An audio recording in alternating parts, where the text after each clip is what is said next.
Welcome to our discussion of the Gospel of Mark. Now, it may seem a bit odd that we're doing a presentation for high school youth groups on the Gospel of Mark given by a person who's up here who is obviously not a high school person, who's wearing a coat and tie and talking to you much like most pastors talk to you.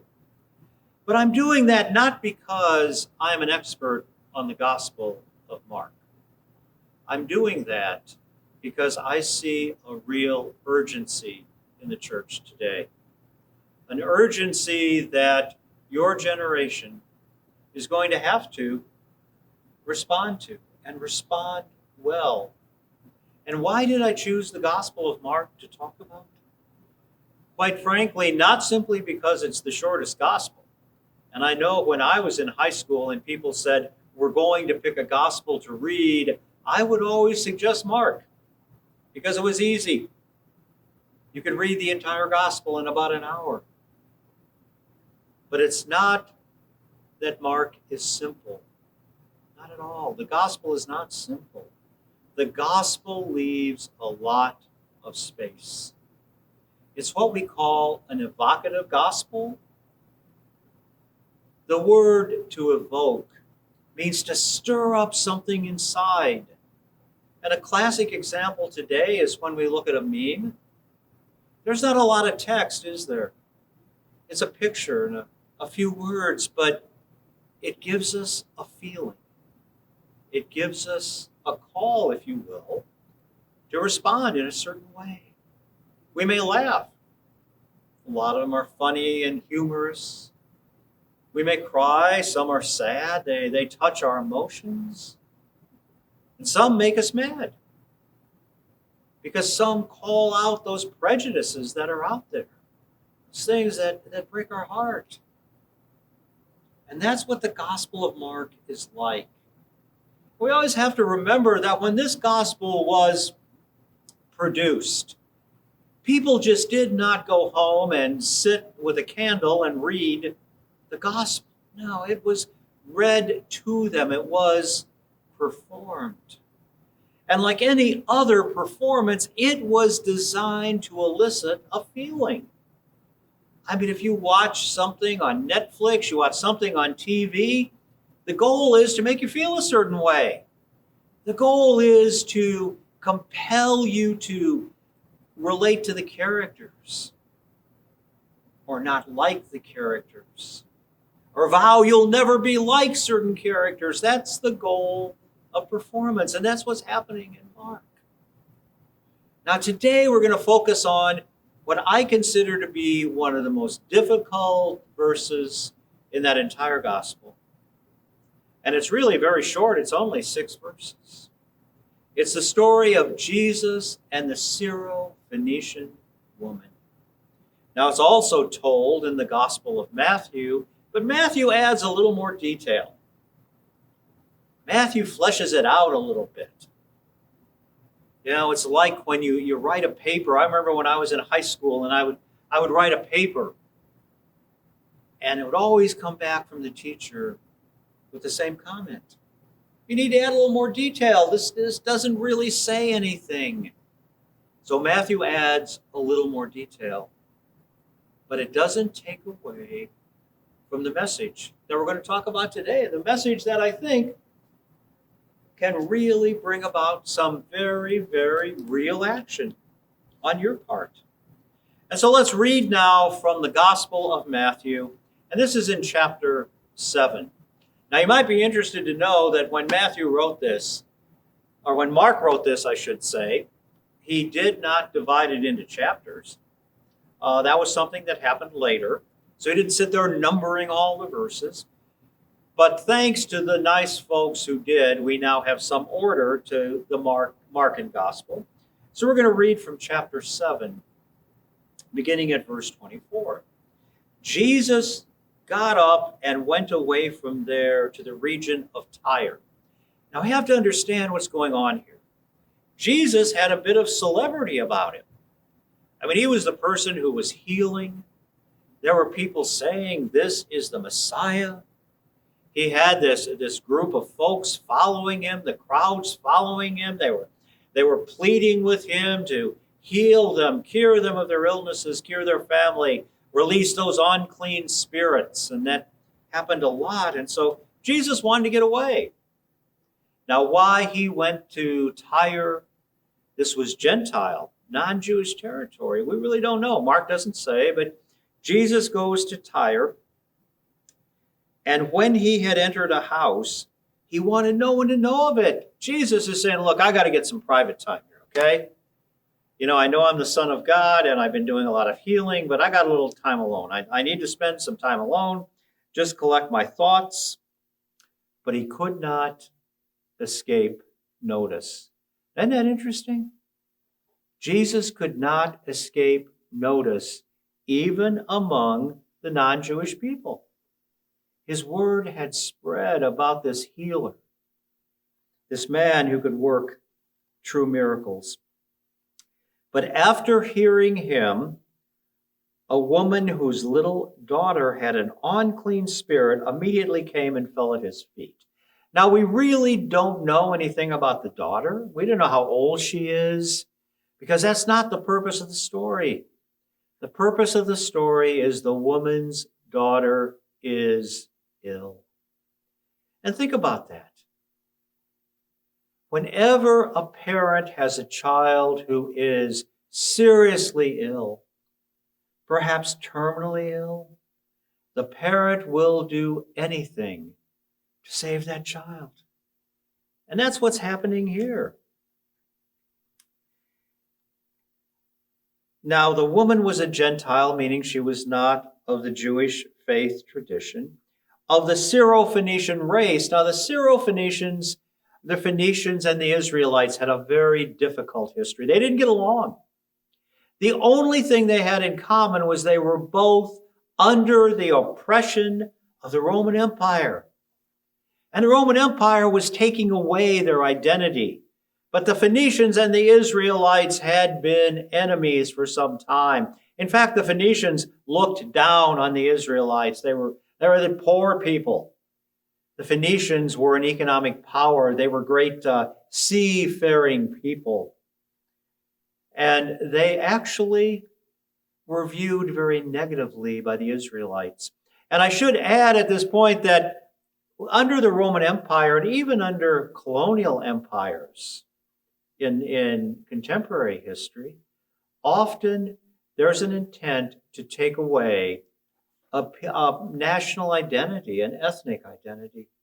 And think about that in our own nation. Think about that with Native Americans.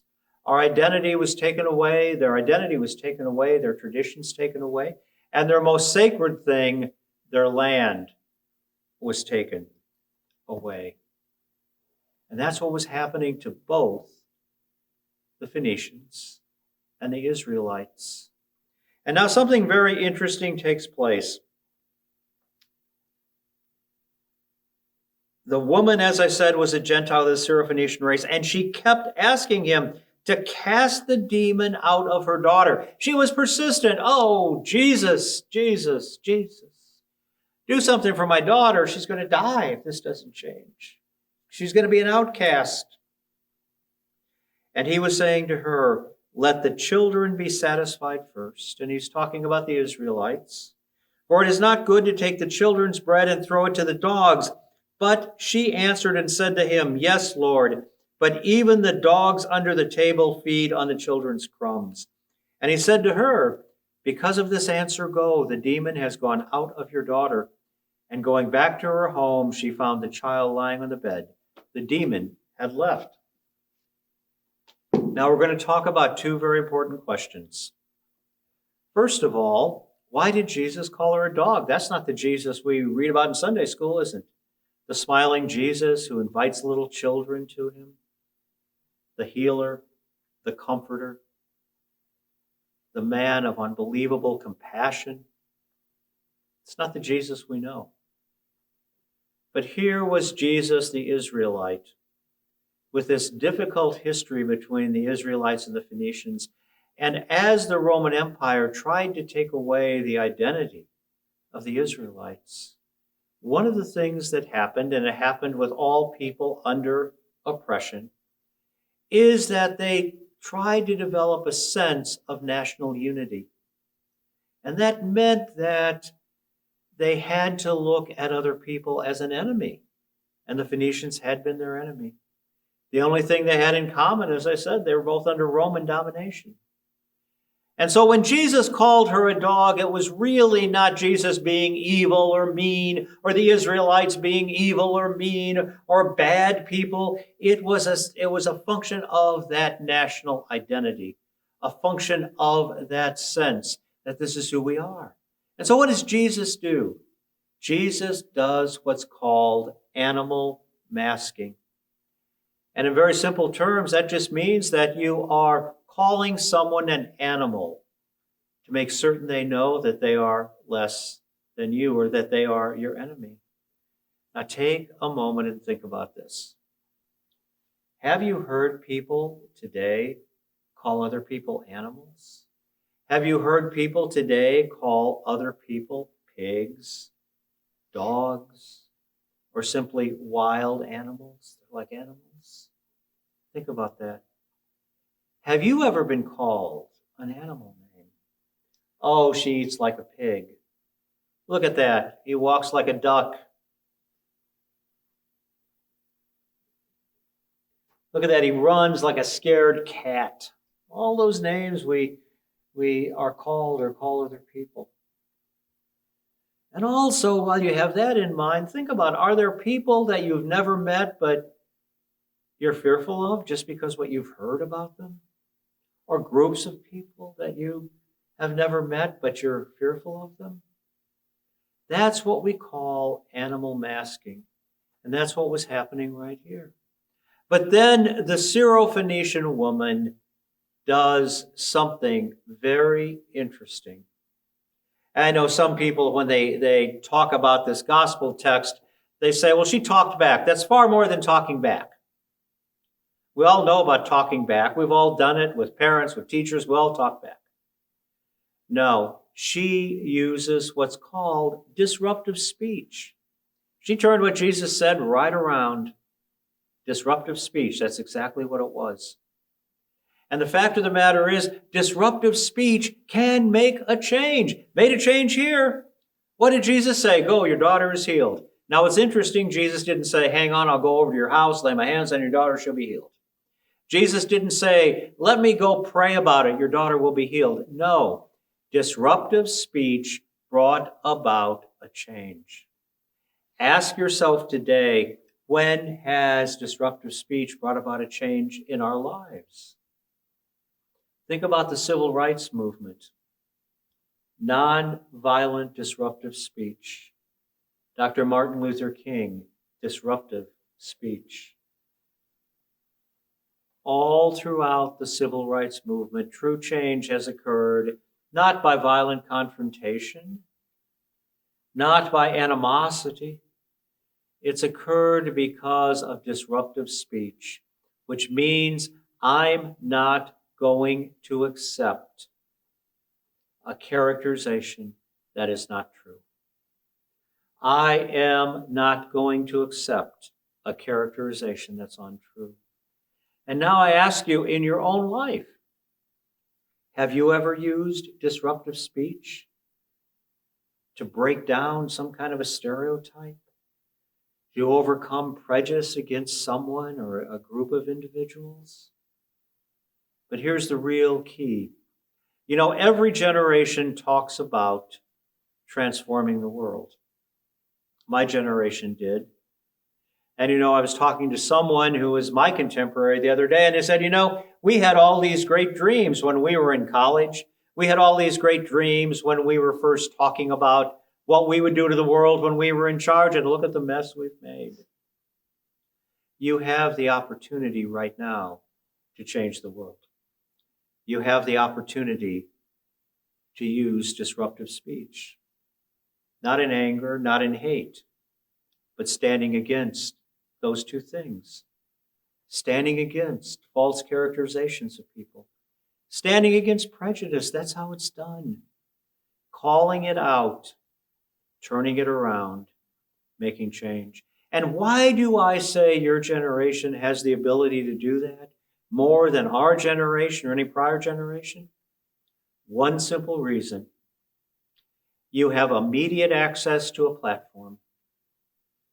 As long as you have a cell phone, as long as there's YouTube, TikTok, Twitter, as long as you have those venues, Facebook, Snapchat, you name it, as long as you have those platforms, you can not only voice your opinion, but you can make your opinion heard.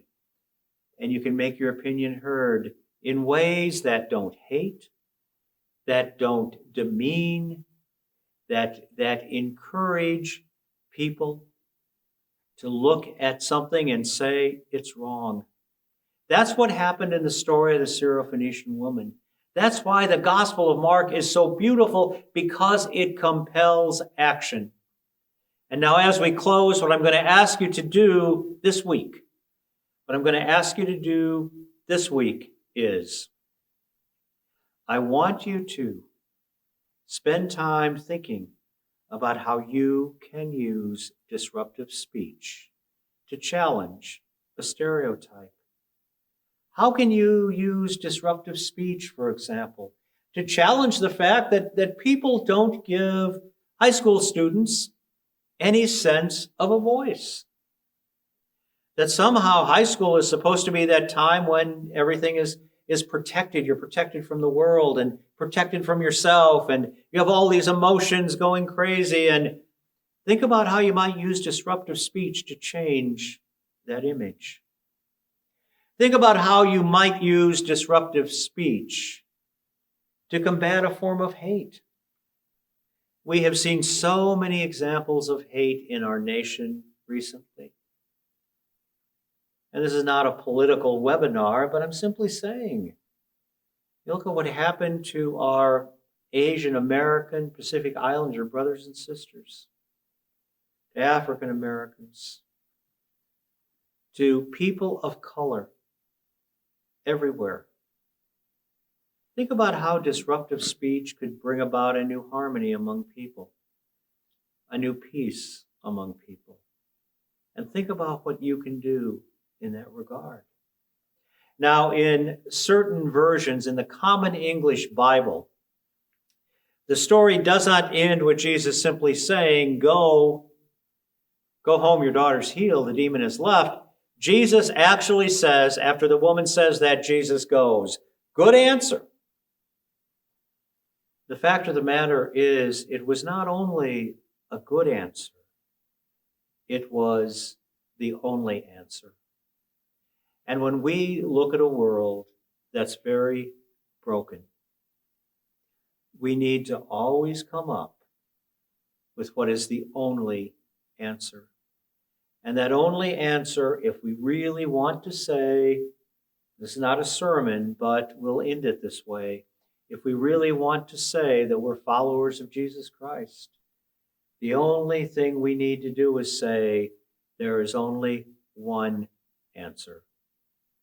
And that answer is to stand against the brokenness of the world, to stand against hate, to stand against prejudice, to stand against alienation. That is the message of Mark. And although Mark was written centuries ago at a different time, in a different language, in a different culture, the message remains the same. He leaves that space for you to fill. He leaves that challenge for you to take. Jesus gives you that opportunity. I urge you to seize it today. Seize it while you can, and make the most of this generation. Now, after we've talked about the theoretical part of this, because remember I said the Markan Gospel, and we do call it the Markan Gospel, the Markan Gospel leaves all of this space for us to respond. And I've given some broad, very general ideas of how we might respond. But now let's get specific. Let's get specific to things in your generation that are wrong, that you see as broken. And what can we do? And so I'm going to ask you right now to be much more specific about things. If I were going to tell you, I was going to hand you right now the problem of racism in America, and your generation has to come up with a way to deal with it, because we've all done a very bad job at it. Oh, we talk about it a lot. We talk about racial justice. We talk about how things are supposed to be better and harmonious, and we're all one people, and we're all equal in God's eyes, and that's all wonderful. But that's preaching in platitudes, not dealing with reality. And so the first challenge I'm going to give you in this session is I want you to think about this idea of disruptive speech in a very different way. Okay? Because the first question is, what are you really disrupting? Now, if I tell you that your challenge is to combat racism, what is it you're disrupting? That's a tough one, isn't it? What was the Syrophoenician woman disrupting when she talked to Jesus? She was disrupting this attitude that she was the enemy. She was disrupting this attitude that she was a threat. Okay, that's what she was disrupting. She was disrupting the idea that she was a dog. So when we talk about race in America, what are we disrupting? Think about that. Ask yourself that. What are we disrupting? I might give you a couple clues. Every time people ask, why is there racial injustice in America? The answer always comes up, well, because we stereotype people and we make these divisions and we come up with all kinds of excuses. What if we were disrupting something else? What if we were disrupting the way we talk about race in America? And that's something you can do. What if we stopped talking about race as a problem? What if we started talking about race as something that's really an invention? That's what it is. What if we started talking about that on social media?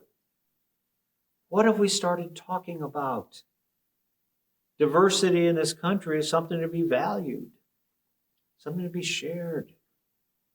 That's what we're disrupting.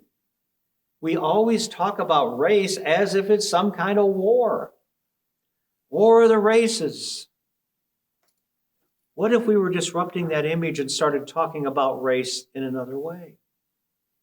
And if we disrupted that image, how would that affect racism in America? I think if we disrupted that image enough, I think it would change racism in America in every conceivable way. Let's take another topic to think about. What about the idea that high school students should have no voice? And that's been historic. That was true in my generation. How do we disrupt that idea? Now, your generation already is disrupting it. You're disrupting it because you have access, as I said earlier, to your own platforms. All you need is a phone. That's what I mentioned. But what are you disrupting there? You're disrupting the attitude that the ability to participate in public life is based solely on age. Okay? That somehow the ability to comment on life is based solely on age. That's it. It's not based on who you are. It's not based on your experience. Somehow when you turn 18 or more likely 21, you're given some sense of agency that right now you may not feel. But I'm telling you, you have it more than any generation in history. More than any generation in history. And also, If you disrupt that idea, you do it simply by speaking your voice, using your platform, expressing your views. The third thing I want you to think about is how you can disrupt your own image of yourself. And that's something that we find in the Gospel of Mark. You know, Jesus had a certain image as an Israelite. Jesus was a historical person. He lived, he ate, he cried. He was part of a culture. He was part of a society. He was part of a strong religious tradition. Okay? And you are as well. And sometimes in our culture, we are led to believe certain things. We are led to see certain people as enemies. And that needs to be disruptive. That's what disruptive speech is all about. And so whenever I talk to groups like this or prepare these seminars, I always focus on we need to use disruptive speech on ourselves. Now, I know I've talked about a lot of things today, but unless we're willing to disrupt some of our own prejudices, unless we're willing to disrupt some of our flawed worldviews, unless we're willing to disrupt some of the things that are driving us, then we never can use disruptive speech to change one thing in the world. So in closing, let me remind you that the Gospel of Mark, in its simplicity, is difficult. Let me remind you that the Gospel of Mark speaks to you right now, right here, today. And it speaks to you in a way that should evoke a feeling. Hear it performed. Hear Jesus calling a foreign woman a dog. Hear the woman disrupting that idea. And Jesus suddenly crosses territorial, religious, tradition, cultural lines. And a young girl is healed. And suddenly we come to know that the mission of God is never bound by a territory. A mission of God is never bound by a religion. The mission of God is never bound by a culture. And the mission of God is never bound by age. The mission of God is never bound by youth. The mission of God is only limited by our own lack of will and our own unwillingness to be a bit disruptive of our own worldview and a bit disruptive of all those things that deny the human person today. Thank you.